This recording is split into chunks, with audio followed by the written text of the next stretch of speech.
Welcome to the Genius Factory. Enjoy the video. You start by checking the strap and lug width. This tells you which spring bar size and pins you need. Once done, remove the watch head from your wrist and lay it on a soft cloth to prevent scratches. Use the spring bar tool to compress the bar gently. You'll feel subtle movement when it frees.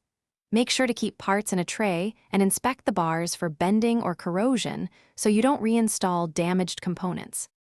You now remove the old strap and decide whether to repair or replace spring bars. The how matters because incorrect size leads to failure. Once the bar is out, slide the new bar into the strap and align it with the lug holes, then compress and seat it evenly. For metal bracelets, push pins from the arrow direction and reinsert new pins or screws, making sure links align flush. If you feel resistance, stop and reevaluate alignment to avoid bending components. You finish by reinstalling the strap and confirming secure seating. Press the watch flat and look for even gaps on both sides. Once seated, tug the strap firmly at a 45 degrees angle to verify stability. If it moves, remove and inspect the bar or lug hole for wear.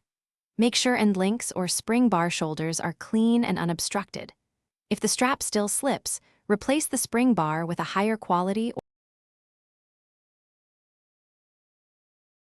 Thanks for watching. If you found this helpful, don't forget to like and subscribe.